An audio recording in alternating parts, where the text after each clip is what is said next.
कितने सारे लोगों का ये डाउट है कि शुरुआत में जो फीमेल का जो हिस्सा है वो बहुत ज़्यादा टाइट रहता है जब तक कि वो कुछ भी नहीं करती है, एंड जैसे ही रेशम आती है वो लूज हो जाता है, जब बच्चे हो जाते हैं तो और भी लूज हो जाता है, और जब बुढ़ापा आता है तो वो बिल्कुल ही लूज हो जाता है। तो क्या सच है, किस तरीके से क्या क्या प्रोसेस होता है, मतलब क्या क्या चेंजेस आते हैं इस प्रोसेस के दौरान, तो उसके बारे में हम जानेंगे कि कुंवारी जो होती है वो कैसी होती है, शादी के बाद कैसी होती है, जो बच्चे हो जाते हैं या फिर बूढ़ी होती है तो कैसे हो जाता है। ठीक है, तो चलिए शुरुआत करते हैं आज के इस वीडियो की। मेरा नाम है एकता और आप देख रहे हैं बहुत ही प्यारा सा चैनल एकता कुमारी SWM। तो चलिए समझते हैं। देखिए, शुरुआत में क्या होता है ना कि जो फीमेल होती है, तो जब उसने कभी भी मान लीजिए कुछ भी नहीं किया है, तो उस समय उसकी जो मसल्स हैं, जो उसका जो पार्ट है, जो वजाना है, तो उसकी जो मसल्स होती हैं पूरी तरीके से पैक्ड होती है, एक अरेंजमेंट में होती हैं। ठीक है, पैक्ड मतलब कि वहां से वो रास्ता बंद नहीं होता है, क्योंकि वहां से आने का जो ब्लड है, जो पीरियड्स का ब्लड है वो निकलता है, ऑब्वियस सी बात है, तो बंद तो नहीं है। अगर किसी का बंद है तो ये प्रॉब्लम की बात है, बट वो नॉर्मली बंद नहीं होता है। एंड जब वो क्या होता है कि पूरी तरीके से पैक्ड होता है, मसल्स अच्छे से अरेंज होती हैं, टाइटली पैक्ड होती हैं।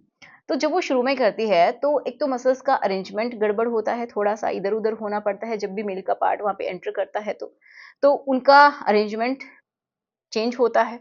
ठीक है, तो इसकी वजह से एंड दूसरा कारण होता है कि प्रॉपर वहां पे लुब्रिकेशन नहीं होने की वजह से भी ऐसा होता है। तो शुरुआत में आपको बिल्कुल कोई भी ल्यूब यूज करना चाहिए, क्योंकि शुरुआत में फीमेल वैसे ही घबरा जाती है एंड थोड़ा सा ऐसा लगता है कि पता नहीं क्या होने वाला है, तो प्रॉपर जो लुब्रिकेशन होना चाहिए वो नहीं हो पाता है, बहुत बार ऐसा होता है।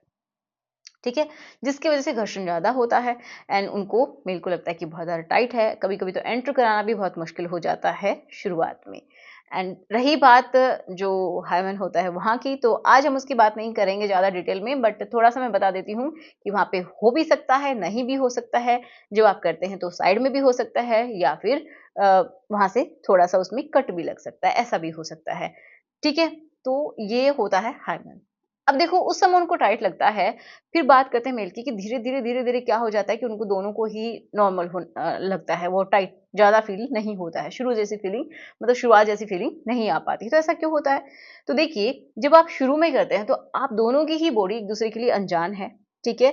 अब जो फीमेल जिसने कुछ नहीं किया उसकी मसल्स का अरेंजमेंट भी बाद में हुआ है ना? तो जब आप बार-बार करते रहते हैं, अगर आपकी शादी हुई है, बार-बार ऐसा कर रहे हैं आप, तो धीरे-धीरे आप दोनों की ही बॉडी एक-दूसरे के लिए यूज़्ड टू हो जाती है। एक-दूसरे को समझने लगती है, ठीक है? कि कितना स्पेस है, वहाँ की जो मसल्स हैं वो भी उसी तरीके से अरेंज हो जाती हैं एंड आपको ये समझिए जो मेल है उसको उसका जो पार्ट है, उसको ईज़िली रास्ता मिल जाता है। समझ रहे हैं? उनको अरेंजमेंट में कोई प्रॉब्लम उस टाइम नहीं आती है। तो इतना मान के चलिए जो बॉडी है वो भी धीरे-धीरे अपने आप को उस तरीके से ढाल लेती है।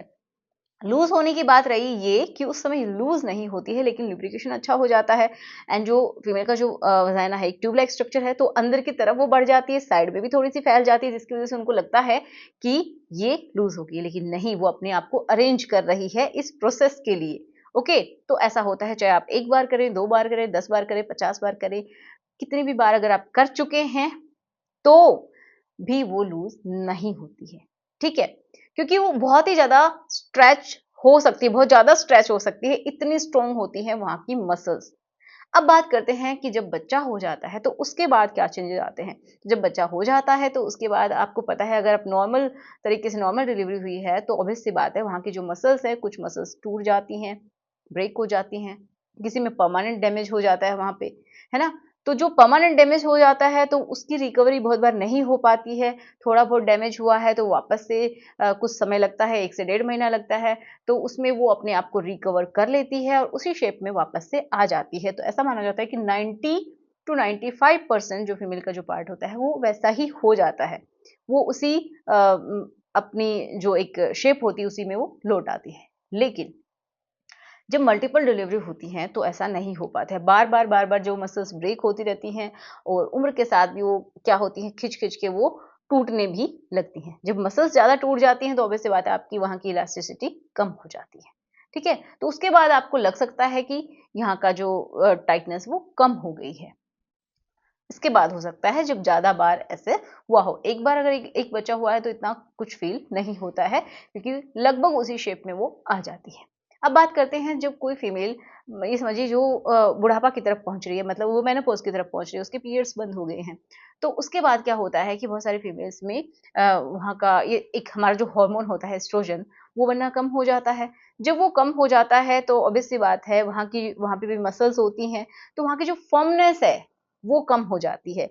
जो मसल्स है वो वीक होने लग जाती है धीरे-धीरे वहाँ की। तो देखिए एजिंग हर जगह की होती है, हमारी बॉडी की हर एक अंग की एजिंग होती है, हर एक सेल की एजिंग होती है। तो उसी हिसाब से वहाँ की भी एजिंग होती है, वहाँ पे ड्राइनेस भी होता है, जिसकी वजह से बहुत सारे फीमेल का जो पार्ट है वो बहुत ही लूज़ उनको फ़ील होता है, फर्मनेस कम हो जाती है, जो सरफेस एरिया है वो भी कम हो जाता है, ठीक है? जिसकी वजह से ऐसा होता है। तो ऑब्वियस सी बात है जब एज बढ़ती है तो होगा, लेकिन सिर्फ और सिर्फ करने से नहीं होगा, ठीक है? किसी किसी को तो सर्जरी भी करवानी पड़ जाती है कि वहाँ की जो दीवारें हैं जो फीमेल की उस हिस्से की, तो वो नीचे की तरफ लटकने लग जाती हैं, बाहर निकलने लग जाती है, तो उनको प्रॉब्लम होती है, जिसकी वजह से उनको सर्जरी करवानी ही पड़ती है। ओके, एंड क्योंकि ये मसल्स जब वीक होती हैं तो ऐसा ही होता है, अगर ज़्यादा हो गई है तो आशा करूंगी आपको सब कुछ समझ में आया होगा, जो डाउट थे वो क्लियर हुए होंगे। फिर भी कोई डाउट है तो मुझे कमेंट बॉक्स में लिख दीजिएगा, ठीक है? तो चलिए मिलते हैं नेक्स्ट वीडियो में। Thanks for watching, bye.